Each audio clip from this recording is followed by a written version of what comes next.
Good morning. This morning we are talking about relationships, particularly romantic relationships. I don't talk about it very often, but I'm getting older and have all of this experience, I think, that can help people.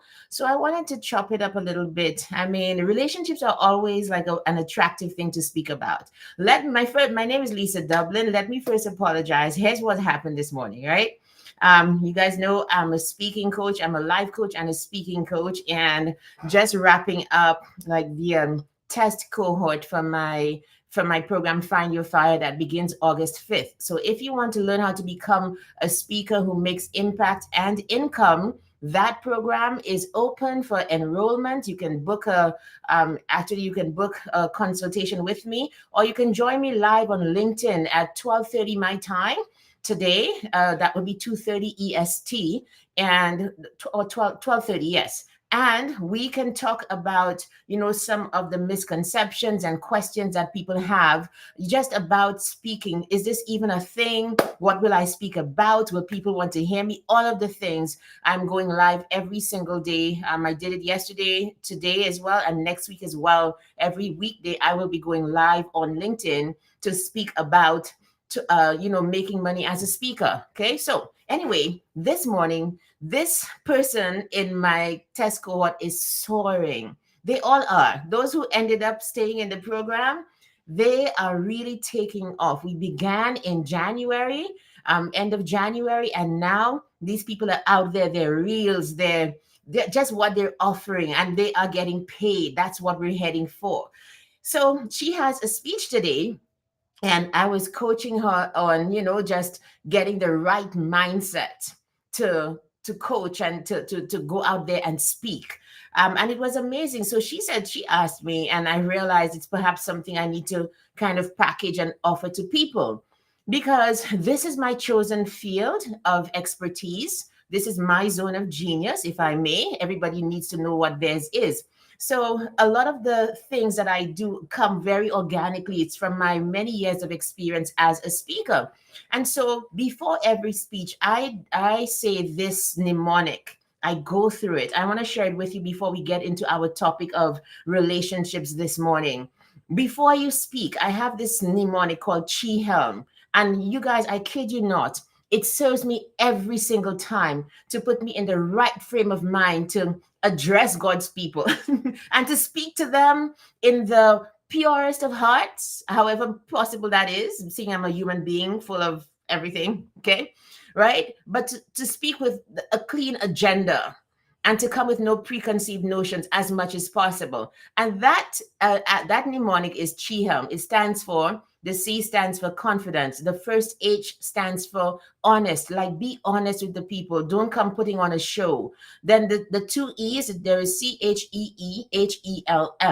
The first E stands for enthusiasm. Enthusiasm is an attitude. So I was saying to her this morning, you have to be looking forward to this speech. You have to be like, oh my goodness, I'm going to meet people. They're going to meet me. We're going to have a good time. Wait till I tell them what I have to say. There's a thirsty person in the room. So that's the enthusiasm.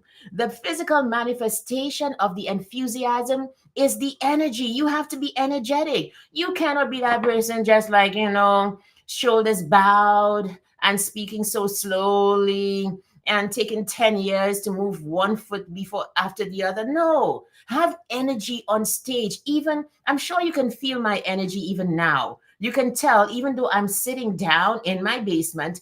Well, how is it you can tell that I am energetic? Well, apart from the fact that I just ran, that's the other thing. Like I had to do all of these things, shower, whatever. And then so I just moved the live 15 minutes later to accommodate the coaching and then to accommodate taking care of myself, that kind of thing. So I apologize, but sorry, not sorry. Thank you for being here. Anyway, so we have confidence, we have honesty, we have enthusiasm, energy. The next H is one I think that means the most to me, and it is humility. Go knowing that things will happen. You mightn't always look the best. Somebody might make a joke about you or something you are wearing or whatever. And just understand that you are human like everybody else. Let me just give you a little example, because when you have an attitude of humility, when things happen to you that can be potentially embarrassing, you just take them quietly and you move on. Yesterday, I was doing a live on LinkedIn at the same 12 o'clock that I just told you about. And you guys, my earring fell off. And I just put it back on, right? I put it back on, and the earring fell off again. So, you know what I did? I continued speaking. I didn't let that bother me. I continued speaking, and I took off the earring and I just removed the other one. Simple, and moved on. So it lives there, okay? It lives there on LinkedIn for everybody. I don't even care. These are the things that when you just have a prepared heart of humility, these things are okay. You just move on. Nobody asked me to be perfect. It's very clear that I'm not, and I'm okay with that. And then the next E, that's when we get into some of the unusual things that I have discovered and put together in my concoction of how to prepare for a speech. That next E, the third E, is enjoyment. Go out to enjoy people. You know how much I enjoy, even as I'm on a live and people say hi. So if you're watching me today, please say hello. Or if you're watching on the replay, type replay. It doesn't matter. I'll go back and check the comments, right? But I just enjoy people. People are delightful. Yes, we have all of this negative, whatever, but people are delightful as well. Go and enjoy what's within them, the ideas that they come up with, and the things that they say, and the isms and schisms that they have, their peculiarities. You have to enjoy all of these things because you will want your audience to also enjoy you. However, the very last letter in my mnemonic, Chi-Helm, is an M, and that stands for mission. Do not forget why you are there. For example, even though I've veered away from my topic, which is talking about relationships, the fact that in my head, I'm very focused that today I want to speak about relationships and leave 3 things with my audience today, it makes me come back to the topic. So you have to stay on mission. I'm thinking I will perhaps record this on the weekend and put it on a private YouTube link so that whosoever will, just before your speech, I'll make it 5 minutes tops. So that will just serve as a reminder to put you in the right attitude to do any speech, whether it is virtual or it is in person. It works every single time for me. And this one is original. This one is from my experience about the best attitudes to have as a speaker. Okay, so that's what I was doing this morning, coaching the people that I love to coach the most, speakers, as in, get ready. Did you do this? What's your icebreaker? What are you wearing?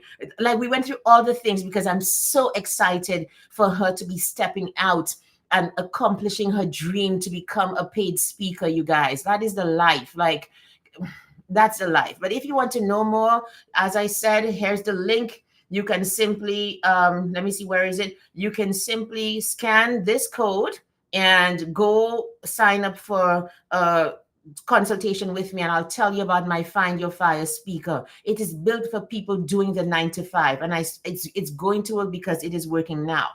So let's start to talk about relationships. What do you think about relationships? I have a couple of things to say. One of the questions, even in my life coaching, when people come with difficult relationship questions, marriage, as well as like boyfriend, girlfriend, that kind of thing, I always begin, and one of the questions that they have is, I am not sure if this person loves me. I'm not sure. I'm not sure if this person cares. I'm getting mixed signals and all of the things. You have a blueprint of what love is supposed to look like. Do you? Do you know that? And it might be corny. Okay, let me just put up my little, please make sure to like and subscribe. Please make sure to like, remember to like, subscribe, and share the video for me. Put it in all your WhatsApp groups. Just drop it and let people do with it whatsoever they will. Okay, just drop it and say, hey, Lisa's talking about relationships. Just simply come join her right now on YouTube or go check the replay because it's very good. Tell them to start like 10 minutes past in the broadcast if they want to skip the speaking stuff. Okay, but here's the thing. We have a blueprint of love. Do you know what it is? It's First Corinthians chapter 13. And I kid you not, if you can judge yourself and the way you love and how people love you, But with that blueprint, you will know exactly where you stand with them and what kind of love you give. Let me find it. It's First Corinthians chapter 13. Let's go there. So all this talk about, I don't know if he loves me. I don't know whether, this person is true. You have a blueprint. Go back there. The number of clients, and obviously when I say stuff like that, people have to be open to it. So I ask permission. If you're not like, biblical or even open to it, I won't go there. So we look at the normal things: kindness, consideration, but if you really want to know if somebody loves you, test them by First Corinthians chapter 13. Here's what it says. I'm reading from the New King James Version. It says, you know what? Let me just go to the NIV. It's a little easier. Oh my gosh. Hold on for me. But let's deal with this today before we move on to the next topic. All right. And it says, love is patient. Love is kind. It does not envy. It does not boast. It is not proud. It does not dishonor others. It is not self-seeking. It is not easily angered. It keeps no record, oh geez, no record of wrongs. Love does not delight in evil, but rejoices with the truth. It always protects, always trusts, always hopes, always perseveres. Love never fails. Now, as well as testing the people in our lives, platonic relationships, as well as romantic relationships, against these guidelines, I believe we need to start with our own selves. Like, are you loving according to First Corinthians chapter 13? What is the nature of your love? And this is not meant to make you depressed, but to make you come up to the standard that you can start today. Okay, I'm not always kind. Okay, it seems like in this relationship, there's a bit of envy on my part. Why is that? Lord, take it away, because that does not show love. Here's another thing. Love is not self-seeking. It does not dishonor others. So especially for, people who are quite popular, quite well known, there is always a sense of mistrust because their circles might be coming for the money, for the fame, for the power, for the influence. And even at my level, coaching CEOs and people who are there, I still go back to the truest truth, which is this. I might not couch it in terms of First Corinthians chapter 13, but I will say, for example, here are some markers that we can look at to determine whether the people in our circles actually love us. Is that person patient and kind? Is that person envious? I will never forget that interview I saw, and I've posted about it, even emailed about it to my email list. You can go on my website, lisamdublin.com, and you can sign up to be on the email list right there. And I was saying that interview that Oprah and her best friend, Gayle King, did with Melissa Gates, Bill Gates' ex-wife. And they were talking about friendship. And Oprah said of Gayle is happier for her than she is for herself. And also what I saw in the interaction between the two of them, Oprah and Gayle, even though Oprah is this big magnate, this billionaire, etc., she actually cares about Gayle's things. So it's not a one-sided relationship, even though they understand the imbalance of power and influence. She is as careful and as into her friend as her friend is into her. This is, I think, how it should be, right? Like, I think that's how the mutuality of the relationship in a friendship and also in a romantic relationship, that has to be there. It cannot be one-sided. So that being said, where are you on the love spectrum? Where's your partner on the love spectrum? How can you guys get better, right? All of these things just absolutely matter. Hey, Angela, I love that. Yes, you do have a friend like that. Of course you would hop on that one. I pretty much know you have lots of friends like that, right? Right? That's so lovely. But we have that blueprint there. Like for me, honestly, I prefer not to be friends than to have to deal with the envy and the jealousy. And I've had it enough to not want it. Like I don't care for it. The minute I see a whiff of it, I'm out of here. I'm not waiting to find out because I know where it can lead. So like I think I'm burnt that way. whatever that means. But no, I'm good. Like, I'll give, I'll not be, because the thing with people who are jealous and envious, we never stop to think that if you're jealous of somebody, jealousy is I want what you have. Envy is who are you to have what you have. And none of them is good. But then that means you are focused more on the person than you are on your own awesome self. Like, I cannot be focused on somebody else instead of myself. It's just not happening. No, you have to be so in love with yourself that you have enough there that you can give and be fascinated with other people. But some people, there's a dearth of self love. So they look outside for validation. And when they don't get it, they blame you for being awesome. And like the minute I see those things, I don't care for it. I just don't have the time. So I figure I know who my friends are like at this point, and you just know where to place people that kind of way. But as I was saying, so Angela says, I agree with that one too. I could do without it if it leads to those characteristics. Absolutely, Angela. Absolutely. And you know what? I feel like I have learned to just really test, like, trust my gut, trust my intuition. There are certain signs that people can only hide for so long. And one of the ways, that really says something is try sharing your wins with people. But how do you see it easily? You wait. You just live with people.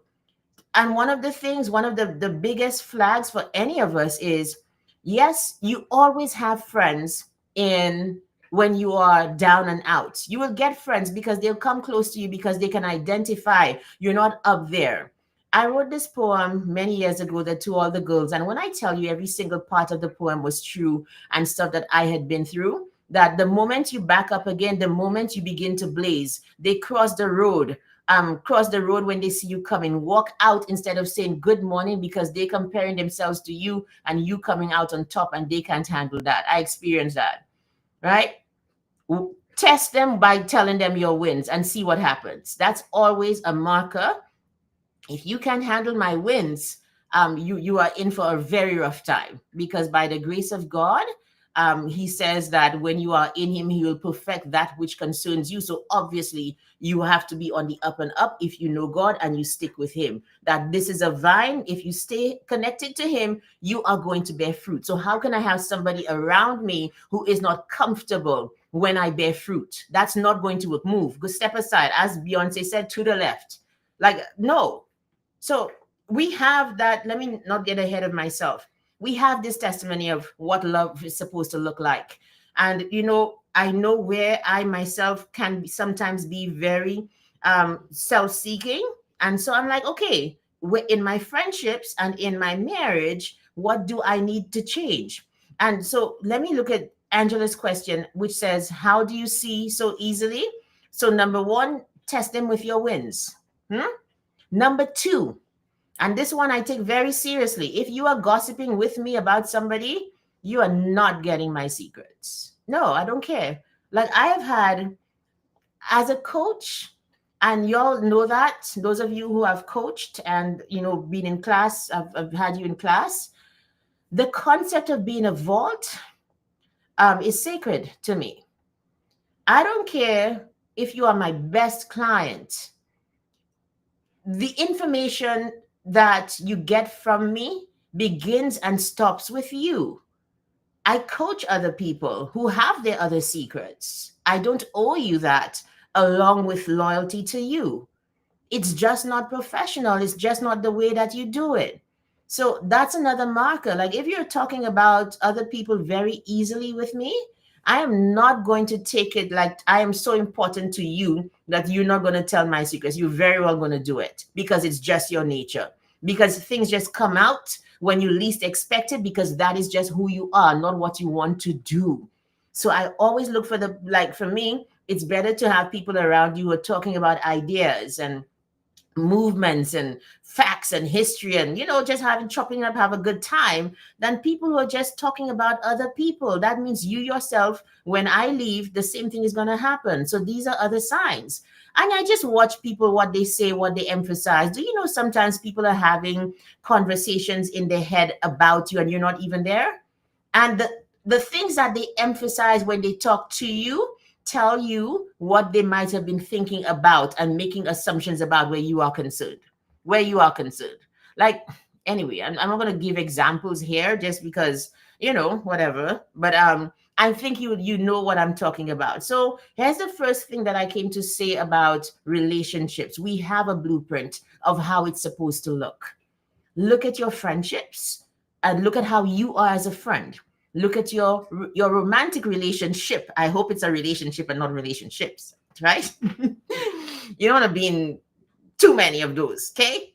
And see whether that person embodies love. Now, one note on that before I go on to the next juicy thing I have to say about relationships is this. That is where having a blueprint of what love is goes hand in hand with something else. You know what that is? Boundaries. And so, where's the boundary? Here's what I've learned the very hard way. And I say this all the time. My Trinidadian friends say something. That's why I stop. You guys, I learned that because a guy told me that. Okay. Well, I've been through very rough relationships very early in my life. And I think it kind of has prepared me to be that person who's quite mature about relationships right now. Friendships, professionals, relationships, and even in my marriage. Okay. Because I went through so much heartache very early, got my heart wrecked, torn to pieces on the rocks. Geez, the whole night. But our Trini friends say something. That's why I stop. That means that's how far I can go. And so we have to have these boundaries. If I know you can't go the distance with me, that you cannot enjoy my success, why would I keep on telling you my successes? Why? If I know you cannot handle a certain truth, or even in a platonic relationship, you know you cannot discuss politics with that person, or religion, or race. Like I have a relative like that. Do not take up these three topics with that person. It's going to get messy. It's going to get personal. It's going to get tumultuous. It's going to break up any party. It has. So do not take up those three things. Why would I keep on bringing it to the table? Why? We have to have boundaries. So if I know you're not the kind of friend who can enjoy my success, I put you in a certain category. I'm still going to line with you, because you're fun. You're good. But where my truths are concerned, you don't deserve that. You can't handle, you can't handle the truth. So I'm not going to give it. And I think like removing those expectations of who we think people should be, as opposed to dealing with them as they are, I think that makes for easier relationships. So I'm not giving you more than you can handle. I've tested it. It's not working. So let's just continue at this level. I think where we get mixed up is because our boundaries are not secure. And I'm saying that not just for my listeners, but also for me as a reminder. It doesn't depend on the other person to set boundaries. A boundary is this. If you do this to me, this is what I'm going to do. I cannot control what you think, how you act, what you do, etc. But I can control my reaction to that. That is a boundary. So, for example, I'm sure all of us have some very strong boundaries, perhaps around if you hit me, as that has happened to me. Once I had a boyfriend who did it once, and that was it. And my family intervened, and I learned to make it a boundary. I might have been tempted perhaps to stay a little bit longer, but my family's like, oh no, you are not. We did not send you to school for that. You are getting out. I thank God for mom, dad, and aunties who are that ferocious, right? I think especially my aunties, they go in tiers, okay? You have like civil, then you have not so civil, then you have ferocious, then you have feral, then you have don't even play. That's how I see it, okay? Right? So anyway, one boundary is if you hit me, I'm out. I'm leaving. I'm not staying to find out and to coddle you and to say, don't do it again. I'm not going to be there. If you cheat on me, I'll give you a second chance or I'm leaving. Whatever the boundary is, it is up to us to kind of make it work. And I know it's very hard for us to like have boundaries, right? But you have to continually work on making them firm, on holding the line, as we say. Enough about that. Here's the second thing I've discovered about relationships. Are you ready? It's not what you feel, it's what you do with what you feel.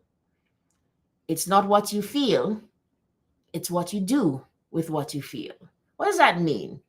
I fall in love easily, attracted to people easily as friends. Yes, there are also sexual attractions because, I mean, I'm human. But am I gonna, number one, how am I going to go before God and say, I did that? Number two, how am I gonna face my husband and be like, I did that? Like, oh no. Okay. So it's not what you feel, it's what you do with what you feel. You could feel very kindly towards somebody who's bad for you. You could feel very kindly towards somebody who uses you. You could feel very kindly and want to be with a partner who abuses you. And I feel like the first step in not doing and going with such a person is to first acknowledge the humble acknowledgement of, maybe there's something in me that might be broken, that I am taken towards somebody who's abusing me or not loving me the way that I should. There's a humility in admitting where you are. But once you admit that, your truth, silently, privately to yourself, the next step is to decide what you're going to do with it. It's not every emotion you have to act on, every thought you have to act upon. That's like saying you go to your door and you open the door, you just, anybody who knocks on that door, you just let them in. No, there's a screening. It's not because you knock on the door that you're going to come into my home. Is that clear? It's not what you feel, it's what you do with what you feel. So that goes in all sorts of ways. Let me tell you, for example, maybe you like somebody else's partner. Maybe you are attracted to somebody of the same sex, but you have values, you don't think it's right. Do you have to act upon it? Maybe you still feel very good, very loving towards the person who has treated you badly. And you understand, if you go back into that situation, you will get more of the same. So even though you might harbor those positive, in air quotes, feelings, you can not do what your heart is telling you to do by putting the barrier of, it's not what you feel, it's what you do with what you feel. I have had to exercise that a lot as a professional, with my clients, with my students as well, because when you figure out what the end game is, it will help you to act appropriately. You'll not fly off your handle. You will not be bitter. You'll not be angry. You will maintain a certain kind of equanimity, it's called, like just being the same and being professional, because you understand you're providing a service and you need to show up in a professional and nurturing way, even though sometimes, students do things or clients are not who they said they're going to be. That, no, it's not what you feel, it's what you do with what you feel. So what do you think about, we only had time for 2 tips, I swear, but there's so much more to talk about where relationships are concerned. Those 2 guidelines, well, actually 3, because we did speak about boundaries as well. But number 1, um, judging myself and other people according to First Corinthians chapter 13, seeing whether I'm seeing evidence of love and whether I'm checking in with myself to see if I'm giving that kind of love. Then secondly, that point about having boundaries, and as I get older, recognizing having boundaries is going to keep me noble and sustain me in this space. um you know, I meet a lot of powerful people. That's just what it is. And if I don't have boundaries, then, you know, it can get messy. So that's why for me, like, I thank God for God. I think, like, is that especially for this year, like, He really has me really focused on worship, because when you're focused on worshiping that King, it's very difficult for other kings to come in, other things to take His place. And I'm talking about God. And, the more I live this life, I realize, because the glory and majesty of God is always before me, then it's easier to handle the pressures of the world. When people slip me numbers, or, stuff happens, and I'm like, no, it's all right, home half. No, I don't need that. And I just stay grounded that way, maintain my boundaries, and by the grace of God, understanding that he who thinks he's strong, take heed lest he fall. So you go back and you bow to that altar before the King of Kings, so that you don't have to bow to men, if that makes sense. Anyway, you guys, I hope this was helpful. Stick with God and have the best relationships. One last thing, one of the books in the Bible that has helped me to be wise about relationships is obviously Proverbs. There's so much in there about how to treat people and how to deal with others. Like, just start to read a chapter a day or something. It's very instructive and insightful where relationships are concerned. So if you want more of this, I'm going to be on LinkedIn at 12:30 MST, but the topic will be what do I even talk about if I want to become a paid speaker, somebody who makes impact and income, maybe as a side hustle, but also if you are an entrepreneur, speaking aligned with your business can be another stream of income that you want to consider. I'm starting my cohort August 5th, and I'd love if you would be part of it. So come join me. Or, as I said, here's the link that you can just click on this right here, and you can set up a complimentary call with me. I'll tell you about the Find Your Fire program. Bye, everybody. Take care and have a